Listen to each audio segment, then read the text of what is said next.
Bakunzi b'ishiramwe BMBC turongeye kubaha ikaze mu biganiro byacu. Uyu munsi tuza kuyaga ku kintu gisa n'igitandukanye n'ivyo twahora tuganira. Mugabo muze kuguma hafi kubera yuko kirahambaye cyane.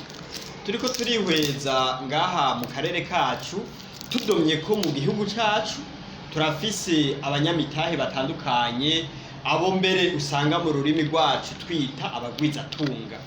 Nuvuga sinabaki. Ariko rero ugiye kuraba mu bakiri bato ntituri ku rugero rumwe n'ibindi bihugu canke au niveau international uravye mu bijanye no gushinga imigambi, kubera yuko n'amashirahamwe atandukanye avuka usanga umuntu aza kuyishinga yaramaze gukura gose. None hari ikintu twashaka kubaza umuyobozi w'ishiramwe BMBC, na cyane cyane ko tuzi ko nawe ari mu bantu bashoboye kugira ico bakoze ngaha, mbere agashinga n'ishirahamwe uyu munsi riko riratera imbere ku muvuduko udasanzwe. Atubwire none muyobozi mukuru, ni kubera iki usanga abantu bakiri bato badashobora gushinga amashirahamwe? Dufate nk'umuntu afite imyaka 15, 18 canke 20 wanashaka, ugasanga azoza gushinga ikampuni afise imyaka 30 canke 40. Vyoba biva kuki? Kandi tubona hariho n'abandi basanzwe bafise ari abagwizatunga kandi bariho. Biva kuki kuba abana bakiri bato badashobora gushinga amashirahamwe? Vyoba biterwa n'iki? Urakoze gose. Okay, nivyo iyo umuntu akiri muto tumaze biti tuvuga igituma mu Burundi amashirahamwe yaho atamanini manini ahari. Nta manini manini ahari. N'amasosiyete jembo novuga afise inguvu y'abantu basanzwe ndiko ndabona ubu. Kubera kumbure imvo z'agahengwe kari mu gihugu n'ibindi. Rero nabo bagwizatunga kenshi usanga bakuze cyane. Usanga bagwizatunga bafise imyaka 50 irenga. Okay, nivyo kwisi yose usanga abagwizatunga bakuze. Ko narababwiye ko ukabona umuntu umugwizatunga nujya uzabumva ariko avuga ngo agiturire, uzumenye ko hari umukozi. Bijya bintu biragoye byo kudandaza kabisa. Jewe rumva uwo kiraba ari umugwizatunga cyangwa azomuba azamenye ko jewe nemera yuko abantu bafise ama entreprise atera imbere bayashinze bakagira professionnel kuburyo ahindura ubuzima bw'abantu benshi bajyana nabo kubaha. Rero bijya bintu ubona ko bigoye. Navuze mu biganiro gende ntisaba abantu bose bobishobora. Ukeneye ko umuntu amuba petete ari nk'umwana wawe wo mwigisha imyaka myinshi, ntiwo mudaza kaminuza ngo umwigishe. Rero igituma ubona abantu benshi baba bakuze ugasanga ni nabake. Mu Burundi bavuga ngo umuntu arahisha utwi batatwivye. Nabo bagwizatunga tuvuga ntibayagira abana babo kuntu bigenda biraboneka. Si benshi babigira. Narabahaye akarorero ni kujya usanga abana benshi bagwizatunga keshi nyene ntibanabara bagwizatunga. Mbere baza abantu banciya kuko abavye bani babigisha gukora. Nabanga ngo muri Amerika ukamenga giye kwiga hari ibintu abantu batiga amashuri. Urumva? Hari n'abantu biga amashuri, ari ibintu tokwiga ufise nk'umuvyi yakwigisha byo kudandaza, yo kwigisha hagufi kugira ngo azara gusigura ukuntu bigenda. Kuko alafe intumbero y'umuntu yiga no guca ubwenge, azakoresha ubwenge mu kudandaza, mu kurima, mu kugira iki na kiri. Si ibintu ibinabiriya sivyo? Rero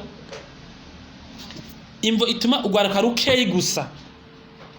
Je bigiye nagira entreprise BMBC na 2024. Nabishoboye kubera yuko nasomye ibitabo bibigenga. Urumva? Ngasoma ibitabo bibigenga. Nahandi hantu bo bikura.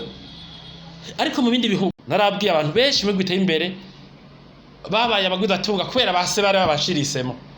Aha twaje tuvuga mu gihe giheze duti abavyeyi bo ngaha barikunda, abana bagaca bagira ingorane. N'ama generation y'abana bagacigira ingorane. Rero mu bindi bihugu hari ibintu bita conference. Amakaminuza arategura. Wana nk'abagira graduation batanga diplome ku makaminuza. Mu bindi bihugu haba byangombwa, haba haragwizatunga batanga ama speech. Baza kuvuga. Erega hari ibintu umuntu yigisha umuntu ngo azateza imbere igihugu, azadandaze, aza agira ubuhinga, azaje muri laboratoire yemvata ikintu hajya rero mu makaminuza baba bagira amasesio, bagahamagara abashimiste, bagahamagara abamekanisiye bakuru, bagahamagara aba entrepreneur à succès, bagatemwanya, bakabwira ati muzobigenza ukuntu kwanza abo bana bagikura mutwe yuko batabishoboye, bakabona abantu babitanguye imyaka yabo. Rero abakiri bato bakura bibaza ko ivyo biga bidashoboka gukorwa. Je nasomye igitabo bita kinyamakuru nyamba bacita Burundi Biz, sinzi ukuntu bacita Burundi, sinzi ukuntu bacita, baranyereka ukuntu bategura project mutu kayipanga, navyo ciyumviro ndacandika, ndabona ukuntu ushaka kubikora atanumwe nsavye na 10 birashika ngaha mu 2. Abajene benshi rero nico gituma mama mbivuze ikintu ngo zana umutahe, baca bumva ubwo nyene Tracome, baca bumva Fome, baca bumva Natira, baca bumva Bararudi, baca bumva ko batokerera entreprise badafise umudafe, badafise umudirecteur technique, niko baca bumva misi yose. Kubera iki? Barabuze umuntu, nta bantu benshi babibamwo babwira abakiri bato. Rero leta cyangwa abandi bishoboye nibagire de plateforme de conférence zamaho, kandi abantrepreneur bayagire abakiri bato kuntu bigenda.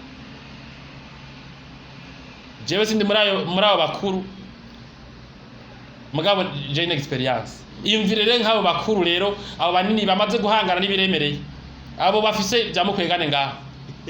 Urazi amakuru botanga, kiretse ko jewe ntazi neza ko bamwe bokwemera, mugabo siri peve accepter ni hagogwe ama plateforme bigishe urundi rwaruka, sivyo? Urumva naho umuntu yotunga uri mu gihugu abantu bagitinya gukora ubwo umufise ibibazo. Rero nico abantu bigishe ama conference ategurwe, ntihagire umuntu atanga diplome kuri kaminuza ata ama entrepreneur yaje kuyagira abajene kunazo bigenza. Urumva ibintu bitandukanye. Navuze ko ivyo gushinga imigambi ukayikuza bigoye. Kuba uri babitaga expert, abantu bitabaga expert muri entrepreneuria ntibashaka kugira abimenya nk'uma entrepreneur. Nyene ntibikunda nyene ntibishoboka, ntibishoboka. Umu expert wa mbere n'ubikora, nujya abikora. Rero ntiwohamagara ngo jyango umuhinga muri entrepreneuria, hari ibyo bitanga ama plan d'affaires uzokumva ariko avuga ngaho hose. None plan d'affaires ni iki? Ubizi sujya yiyumvira ibintu akabikora. Rero nibahamagara aba entrepreneur batemwanya mu biganiro ku mateleviziyo. Amateleviziyo ntagumezemo gusivya imiziki, ntagumizemwo ivyo binabiriya, nashiremwo abarimyi bariko bararesisa, nashiremwo n'est-ce pas ibintu nk'ivyo. Nabajya bigisha bafite ama academy y'imipira, nibahamagara ba Fisto bande bazoraremesha abana babigisha ukuntu bakina. Uravyo? Nibahamagare Fisto, nibahamagare ntibazonkiza, nibahamagare ba Frederic. Urumva umuntu abikoramo niyo babizi cyane, umuntu bitunze niyo babizi cyane, ntavyo muzo guhenda ngo bise dogtora muri ibi. Oya, ubikoramo niyo babizi cyane gose. Bisigura ko rero utumuye naho umuntu yafite mu professeur ku ishuri, umunyeshuri ubwo babuzohera ari uko abonye wabaye muri situation yiga mu ishuri. Mugete je avantage avec une entreprise byageze ukuntu ashaka birashoboka. Mugabo uje ku maserabisi ngo bigende ukuntu kaguma yumva umengana amateori kujya twiganza ibiharuro ama integral n'ibindi, sivyo? Nivyo rero hakorwa ama conference large insiste, ama kaminuza cyane yemvetse muri ico kintu, nibigisha aba entrepreneur baganye ingwane mu gihugu. Urumva uko umuntu umwigishe ibintu by'amaredaction gusa niho uza ashaka kwiba, kuko yumvira ko ibintu yize bidakunda, nesivyo? Yumvira ko atabintu ko atoshobora gukora nemo ko ngaronke. Nivyo rero murakoze cyane muyobozi mukuru w'ishyirahamwe BMBC. Rero hari ikintu numvise mu byo watuyagiye, abantu bakiri bato bareka gushinga amashyirahamwe cyangwa gutanguza imigambi kanaka kumbure kubera ata makuru menshi bafise kubijanye n'ingene bigenda, sivyo? None mwakoze rero no kuba mwadukurikiranye. tubibutsa yuko iki kiganiro muriko mugikurikirana biciye ku rubuga rw'ishirahamwe BMBC, tukaba dusanzwe dukora ivyo kubaka. Rero iyo mwubatse mubake neza. Urakoze cyane. Uvuze nanje ikintu cyo numva umengano ufatiraho. Uvuze uti abantu ntibabijamwo kubera adafise amakuru atomoye. Jewe nkaje muyobozi w'ishamba BMBC kuba ntari ifise ahantu mbaza bwa entrepreneur bimaze kuduhombya amahera menshi cyane, kubera entrepreneur menshi usanga abo baza aramwe nyene adafite nayo nyene ico yabaza, ugasanga entrepreneur adafite na classement ugacura ukuntu bigenza, kubera umuco nyene nabo nyene kumbura yabuze aho yigira, kubera bamwe bakuze bafise inzo zego naho dodora ati ndi entrepreneur mushasha, eske mwoshobora kumfasha wewe wakera ndafise lacune muri administration des entreprises, ndafise lacune mu kuntu by'amakori bigenda, woshaka kumfasha kamwe bigenda, abo bakuze ntibakugururi watoye nabusanga nyene ari ibintu nyene ataco nyene wovyigira kirumvikana. Nico gituma muri BMBC twaragize umugambi ariwo tuko twakoresha muri domaine witwa BMBC social initiatives, nawo uriko urabashikiza bino biganiro woshobora gufasha abakiri bato batanguye imigambi, bafise amarakine maremare muri administration, bafise amarakine maremare mu kuntu bovyogenda, bagashobora kuzosaba ko tubonana tukababwira ukuntu bigenda.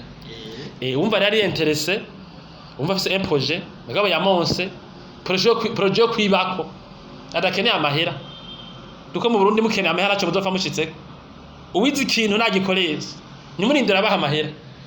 Uwo muntu yashaka kuzosaba tukatategura conference aho abantu bose babisavye tuzobatumira, bakashaka kungukira kuri notre experience, abakiri bato cyane none bazavye interesa n'abakuze bumva ko byo botwigirako tukazoba barimwo. Nico murakoze iyo mwatse mwakeneza na BMBC.